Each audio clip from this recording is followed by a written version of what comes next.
The first hint of dawn was painting the underside of the clouds a soft apricot when I stirred.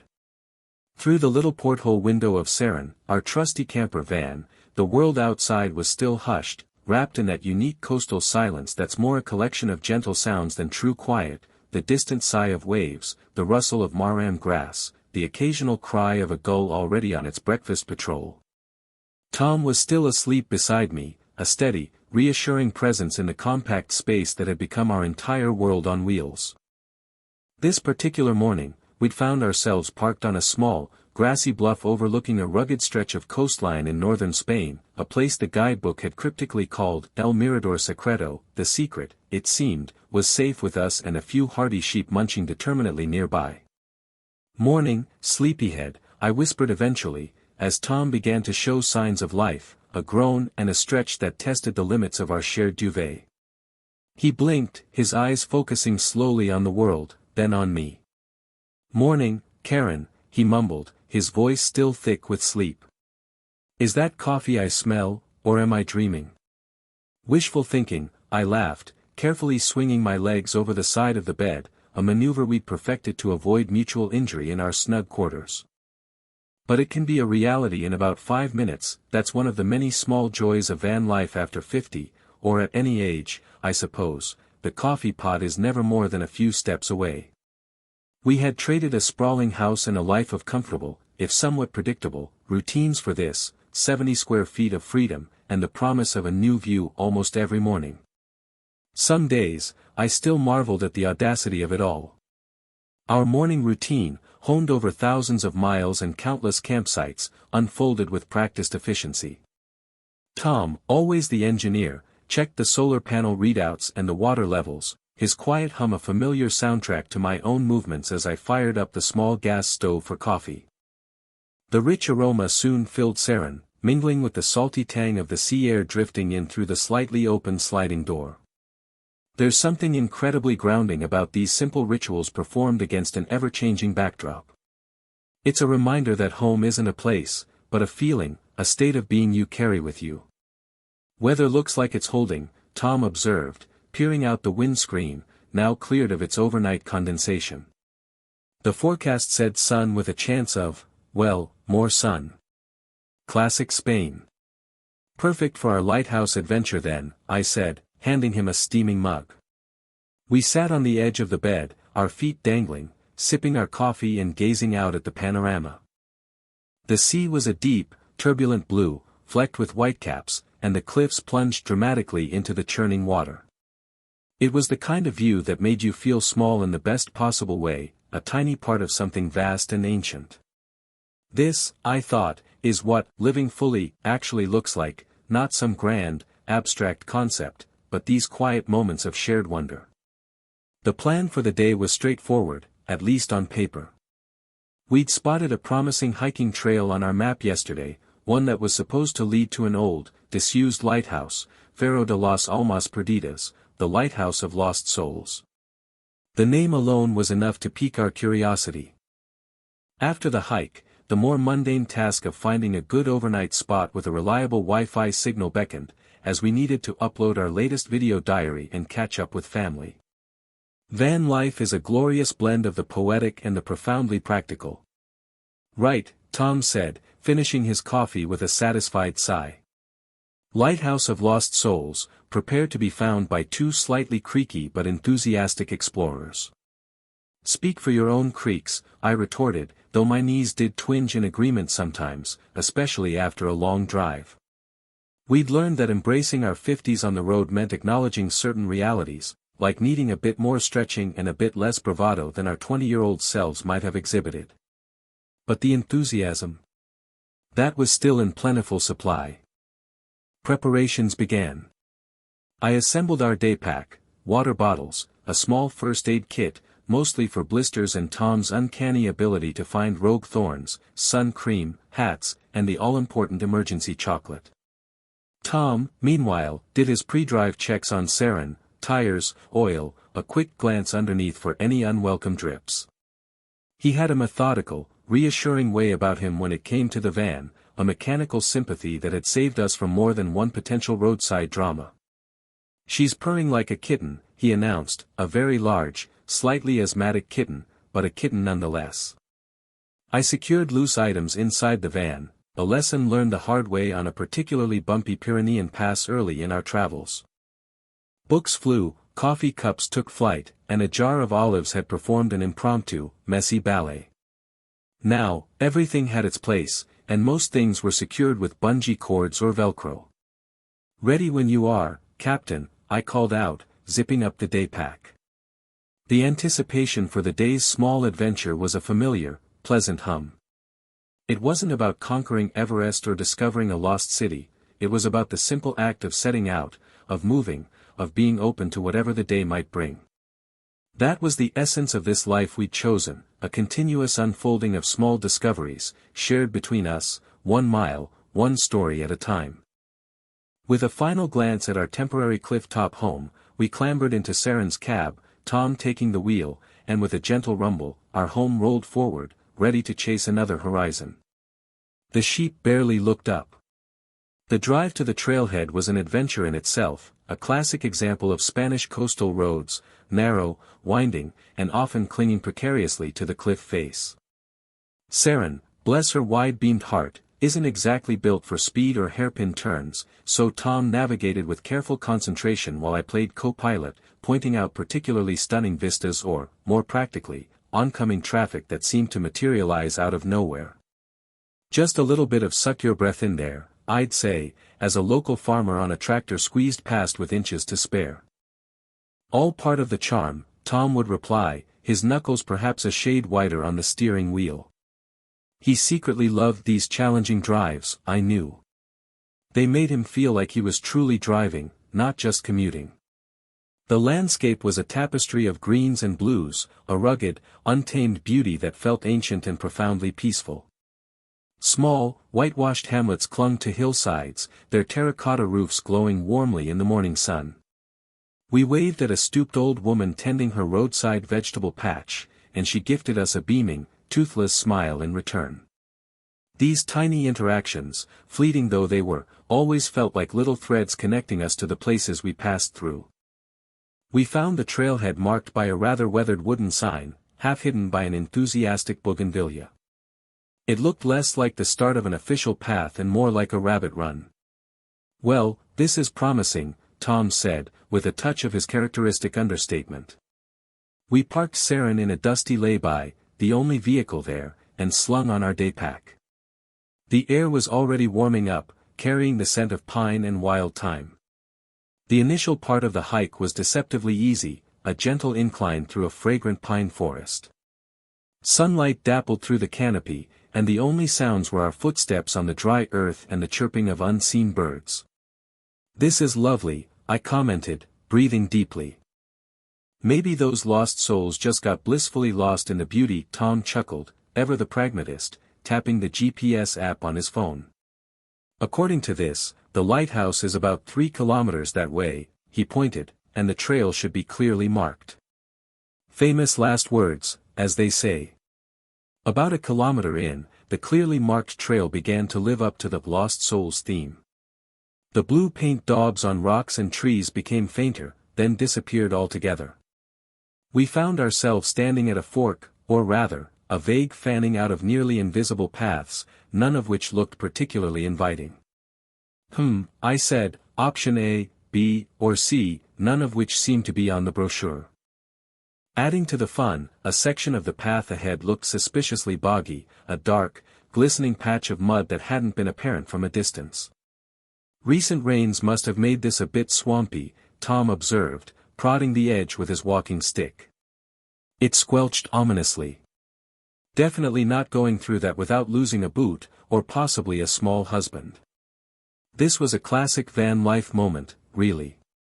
The best laid plans, the carefully plotted routes, often dissolved in the face of reality. And that's where the real adventure, and sometimes the real humor, began. We weren't genuinely lost, not yet anyway. We had our map, a compass, Tom's phone GPS, and, most importantly, a shared sense of, well, what do we do now? We decided to backtrack slightly and reevaluate. As we did, I spotted a flash of vibrant blue among the undergrowth, not a trail marker, but a tiny, iridescent butterfly, unlike any I'd seen before. "Oh, look, Tom!" I exclaimed, forgetting our navigational woes for a moment. We crouched down to admire it, a little jewel of the forest floor. It was these unexpected discoveries, these small moments of beauty, that often became the most cherished memories. Just then, an elderly gentleman, wiry and sun-weathered, appeared as if from nowhere, striding along one of the paths we dismissed, a wicker basket on his arm. He nodded a "Buenos dias," and we replied in our somewhat hesitant Spanish. Emboldened, I decided to ask for directions. "Perdón, señor, el faro." I gestured vaguely in the direction we thought the lighthouse lay. He smiled, a network of fine wrinkles crinkling around his eyes.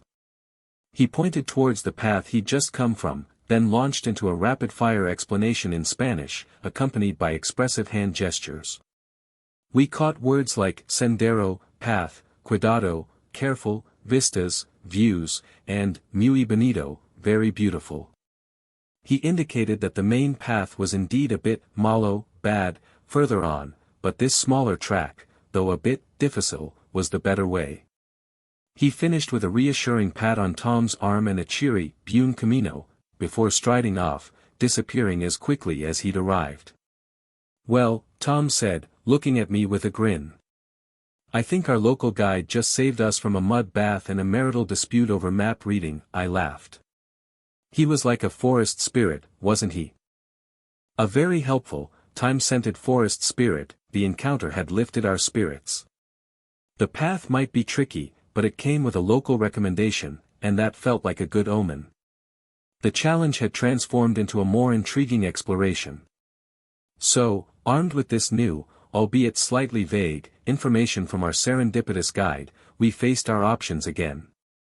The muddy, official-looking path still squelched uninvitingly. The alternative, the one our forest spirit had indicated, was narrower, definitely more overgrown, and seemed to climb more steeply. "Difícil," he said, I reminded Tom. But also, muy bonito, that was the trade-off, wasn't it?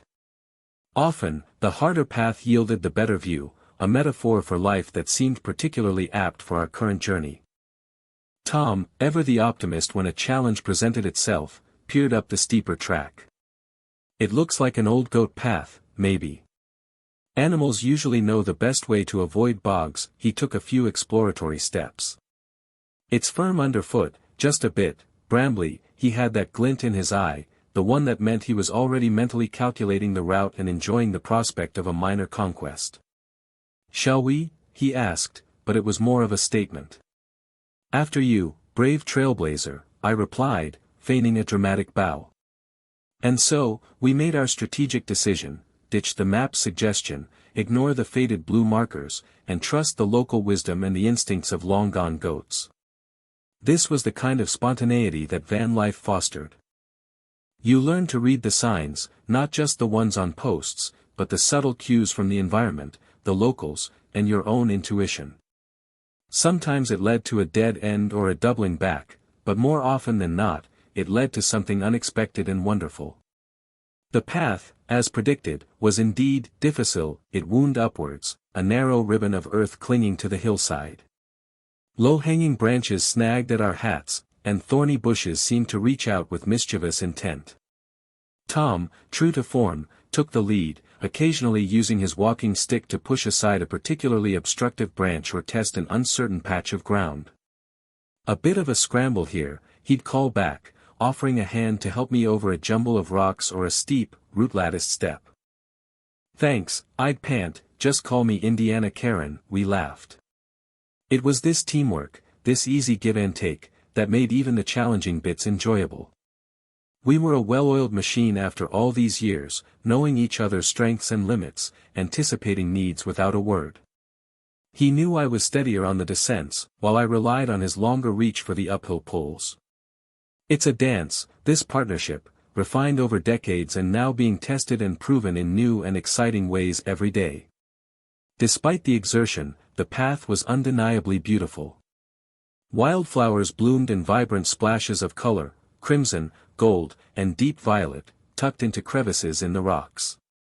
The scent of pine and sun-baked earth was intoxicating. Every so often, a gap in the trees would reveal a breathtaking glimpse of the turquoise sea far below, a tantalizing preview of what awaited us. "The views are already pretty special," I commented, pausing to catch my breath and take a photo. Our friend wasn't kidding. At one point, the path seemed to almost disappear into a thicket of gorse. Tom, with a determined look, forged ahead. There was a rustling, a slight grunt of effort, and then his voice, triumphant, "Aha! Clear on this side." He emerged, slightly scratched but grinning, holding aloft a fallen branch he'd pulled out of the way. Path maintenance, all part of the service. It was then, as I clambered through the gap he'd cleared, that I caught the first definitive sign. Not of the lighthouse itself, but the sound. The deep, rhythmic whoosh of waves crashing against cliffs, much louder now, no longer a distant sigh but an imminent presence. And the air, it tasted different, sharper, saltier, carrying the unmistakable tang of the open ocean. "We must be close, Tom," I exclaimed, a fresh surge of energy coursing through me. "I can smell it, I can hear it." He stopped, listening intently. A slow smile spread across his face. "You're right. That's not just any sea, that's big sea." The anticipation was palpable now. The effort, the scratches, the momentary confusion back at the swampy bit, it was all building towards this. We pushed on, the path now leveling out slightly, as if taking a breath before the final reveal. Through a thinning curtain of wind-sculpted trees, I saw it, a flash of white, stark against the brilliant blue sky. There! The lighthouse! I almost shouted, pointing excitedly. The climb, the uncertainty, it had all been worth it. Breaking through the last screen of hardy, salt-stunted pines, we stepped out onto a wide, grassy headland, and there it stood, Faro de las Almas Perdidas. It wasn't a grand, towering edifice, but a sturdy, whitewashed stone cylinder, weathered by countless storms, its lantern room gazing steadfastly out to sea. It possessed a quiet dignity, a resolute air of having seen it all. And the view, oh, the view was simply staggering. We'd emerged onto the very tip of the peninsula, with the wild Atlantic stretching out before us in a vast, uninterrupted panorama of churning blues and greens. Cliffs, dramatic and sheer, plunged hundreds of feet to where waves exploded in fountains of white spray. "Wow," Tom breathed, his voice filled with an awe that mirrored my own. "Just, wow." We stood there for a long moment, speechless, simply absorbing the raw, untamed beauty of it all. The wind whipped at our hair, carrying the cries of gulls soaring effortlessly on the updrafts. The sense of accomplishment was immense, not just for reaching the lighthouse, but for navigating the tricky path, for trusting our instincts, for doing it together. I slipped my hand into Tom's, and he squeezed it tightly. "This is what it's all about, isn't it?" I said softly, not needing to elaborate. He just nodded, his eyes still drinking in the scene. We'd seen grander sights, taller mountains, more famous landmarks in our travels, but there was something profoundly moving about this place, perhaps because of the journey to reach it, or its evocative name, or simply its wild, isolated splendor. We found a sheltered spot on the lee side of a low stone wall that once must have enclosed a keeper's garden, now overgrown with sea thrift and tough grasses. I unpacked our flask of tea and the emergency chocolate, which suddenly felt less like an emergency and more like a well-deserved celebration. "Tea at the Lighthouse of Lost Souls," I declared, pouring the steaming brew into our tin mugs. "Doesn't get much better than this." Tom chuckled. "Definitely beats that muddy patch back there." We sat in comfortable silence for a while, sipping our tea, munching on chocolate, and watching the mesmerizing dance of the waves. The sun was warm on our faces, the wind a constant, exhilarating companion. I took a dozen photos, knowing none of them would truly capture the feeling of being there, the sheer scale and power of the ocean, the quiet triumph of our little expedition. A lone fisherman was down on a rocky outcrop below the cliffs, a tiny, resilient figure expertly casting his line into the turbulent surf. He seemed completely at one with his environment, as much a part of the landscape as the rocks and the sea. He didn't look up, didn't seem to notice us, entirely absorbed in his task. There was a profound sense of peace emanating from the scene, a feeling that this place had its own rhythms, its own ancient stories, and we were just privileged visitors, briefly touching its fringes. This was a peak moment, not just of the day, but one of those crystalline experiences that would embed itself deeply in the memory banks of our shared journey.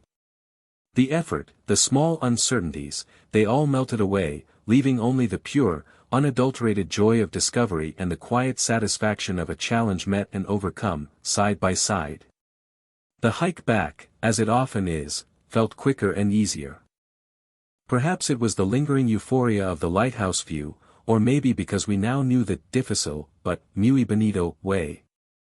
We even managed to avoid adding any new scratches, mostly. We retraced our steps along the goat path, now with the knowing confidence of seasoned explorers, pointing out landmarks to each other as if we'd known them for years. "Remember that tricky route?" Tom would say, or I'd point out, "There's that patch of purple flowers again." It's funny how quickly the unfamiliar becomes familiar when you're paying attention. Reaching Saren felt like coming home, even though home was parked in a dusty lay-by. The familiarity of her interior, the promise of a comfortable seat and a cold drink, was wonderfully welcoming after several hours on our feet. "Well done, team," Tom said, giving me a slightly sweaty high five as we stowed our day pack. Lost souls successfully found, and no actual souls lost in the process. I call that a win. Definitely a win, I agreed, already rummaging in our tiny fridge for a bottle of chilled water. And now, for phase 2 of today's adventure, finding a spot for the night where the Wi-Fi gods smile upon us. This was the other side of the van life coin, the constant, low-level logistical puzzle of balancing stunning, remote beauty with the practical need for connectivity, water, or a place to empty the less glamorous tanks. As Tom expertly navigated Saren away from the trailhead and back towards the slightly more frequented coastal roads, we chatted easily about the morning's hike. That old gentleman really was a godsend, wasn't he? I mused. Imagine if we tried to plow through that bog, Tom shuddered theatrically. Don't even joke. I'd still be trying to retrieve my left hiking boot. And you'd be telling the story for years to come, I grinned. Oh, absolutely. It would have become legendary. The Ballad of Tom and the Bottomless Bog. We laughed, the easy, comfortable laughter that comes from shared experience and years of knowing each other's foibles. These were the moments that stitched the days together, the light banter that smoothed over the occasional frustrations of life on the road. Seriously though, I said, it was stunning. That view from the lighthouse, breathtaking, Tom nodded. It really was. And you know, the slightly challenging walk made it even better. You appreciate things more when you've put a bit of effort in. That was true, a lesson that life, and particularly this adventurous chapter of it, kept teaching us. Our search for an overnight spot took us along a different stretch of coast, equally beautiful but a little more developed, with small fishing villages nestled in sheltered coves. We used our trusty ParkUp app, scanning for reviews that mentioned good phone signal or, miracle of miracles, free campsite Wi-Fi. It's a thoroughly modern treasure hunt, this quest for connectivity in the wild.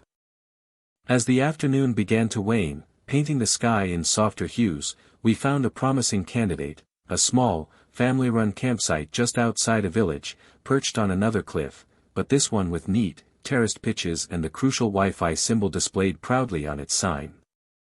Setting up was quick. Pop the top, swivel the seats, plug in the electric hookup if we're using it, though tonight, our solar panels had done us proud. While Tom, our designated tech guru, wrestled with connecting to the campsite Wi-Fi, it says 5 bars, Karen, but it's a deceitful 5 bars, I started on dinner. Tonight, it was a simple pasta with fresh local tomatoes and herbs we'd picked up from a roadside stall. The aroma of garlic sautéing soon filled Saren, a comforting, homely smell.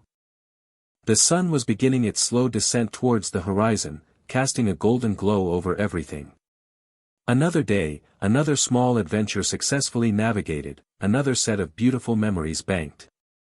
As the Wi-Fi finally, grudgingly, decided to cooperate and Tom began the slow process of uploading our video files, I sat on the step of the van, a glass of local red wine in hand, watching the sky change color. The campsite was quiet, just the murmur of other travelers settling in for the evening, the clink of cutlery, the soft notes of a guitar from a neighboring van. It was a peaceful scene, a world away from the demanding schedules and constant pressures of our old life. Success!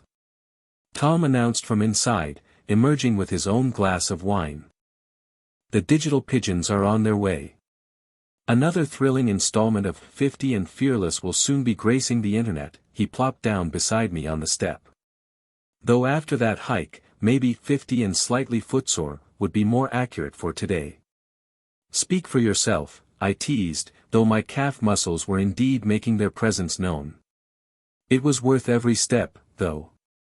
That lighthouse keeper's garden, imagine living there, year-round. We talked about the people who must have tended such remote outposts, their lives dictated by the lamp and the weather, the isolation and the immense, ever-present sea.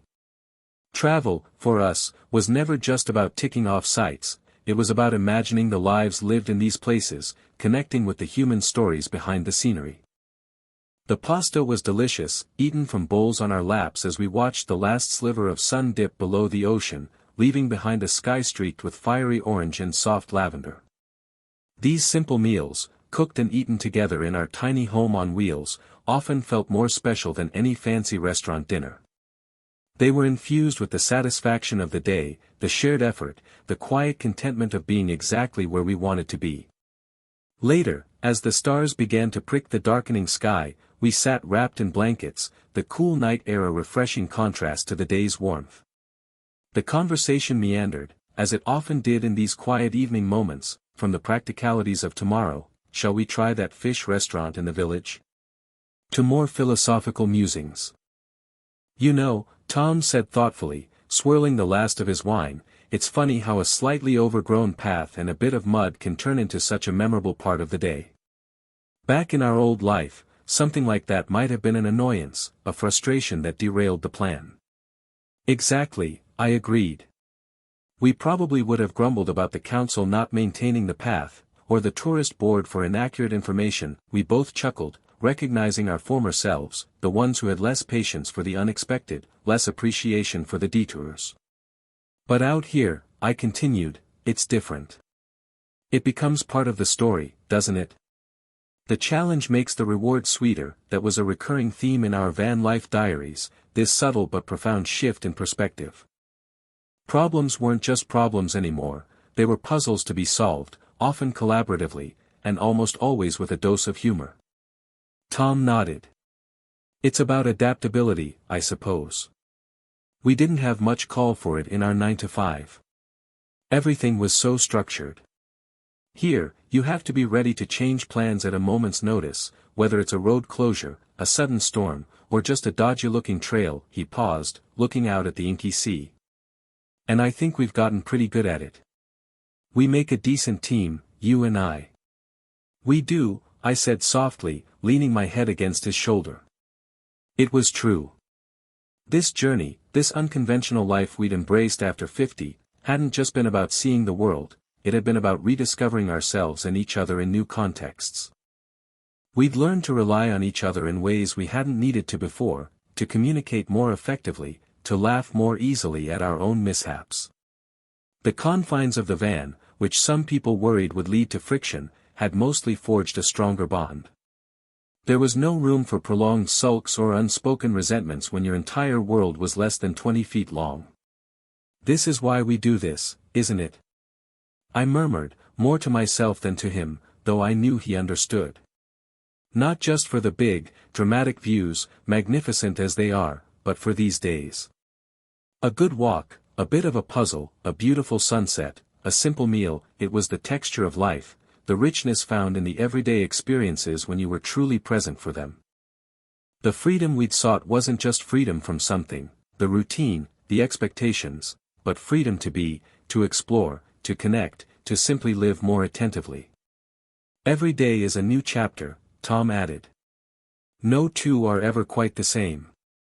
And even the mundane bits, like finding a laundromat or a decent Wi-Fi signal, they become part of the adventure. The quest for clean socks can be surprisingly epic, I laughed, because it was true. We'd had some truly comical experiences trying to decipher foreign washing machine instructions or hunting down elusive gas bottle exchange points. These weren't the glamorous, Instagram-worthy moments, but they were real, and they were ours. They were the connective tissue of this extraordinary ordinary life. The key takeaway from today, I thought, wasn't just the beauty of the Cerro de las Almas Perdidas, or the satisfaction of a good hike. It was the reminder of the quiet joy found in simple perseverance, in choosing the slightly harder path because it promised something more, in trusting that a shared journey, even with its bumps and detours, is infinitely richer than a solitary, perfectly smooth one. It was about the profound gratitude for our health, which allowed us to tackle such paths, and for our partnership, which made every step, every view, every challenge, something to be shared and savored. Living fully, 1 mile and one story at a time, it wasn't just a catchy motto for our channel, it was becoming the very rhythm of our hearts. As the night deepened and the campsite grew quieter, we reluctantly decided it was time to retreat into Saren's cozy embrace. The dishes were washed, the van secured for the night, and the plans for tomorrow were loosely formed. So, the little fishing village for lunch, you think? Tom asked, already pulling the blinds down. I hear their grilled sardines are legendary. Sounds perfect, I replied, already anticipating the taste of fresh seafood and the charm of another new place to explore. And after that, maybe we start heading a little inland. See what surprises the hills have for us. The beauty of this life was its inherent flexibility. A plan was merely a suggestion, easily altered by a whim, a recommendation, or an unexpected discovery. There was always another road to take, another view to uncover. Tom smiled. The hills it is. Perhaps we'll find a Mirador Secreto Part 2, it was a comforting thought, the idea of more secrets waiting to be unveiled, more quiet corners of the world ready to share their beauty. This journey wasn't about conquering a checklist of destinations, it was a continuous unfolding, a gentle exploration driven by curiosity and a shared desire to experience life in all its varied, sometimes challenging, but ultimately rewarding, richness. Looking back on the day, from the misty dawn over El Mirador Secreto, to the star-dusted night at this friendly little campsite, it felt complete, a perfect miniature of what this van life adventure represented for us. There was the beauty of nature, the small physical challenge, the satisfaction of problem solving, the warmth of human connection, even a fleeting one with a helpful stranger, and the deep, abiding joy of sharing it all with the person you loved. It was a reminder that you don't need grand gestures or epic undertakings to live a fulfilling life after 50, or at any age. Sometimes, all it takes is a willingness to take a slightly different path, to embrace the unexpected, and to appreciate the view from wherever you happen to find yourself. As I drifted off to sleep, lulled by the distant sound of the waves and Tom's steady breathing beside me, I felt a profound sense of peace and gratitude. Another day on the road, another story for our collection, another small affirmation that we'd made the right choice, trading the conventional for the extraordinary every day. And tomorrow? Well, tomorrow was another blank page, waiting for us to write our next adventure upon it. And we couldn't wait to see what it would hold. Thanks for joining us on this little slice of our journey today, for virtually walking that brambly path to the lighthouse with us. We hope it brought a bit of sunshine and perhaps a touch of inspiration your way. Until next time, keep exploring, keep wondering, and keep living fully, 1 mile, one story at a time.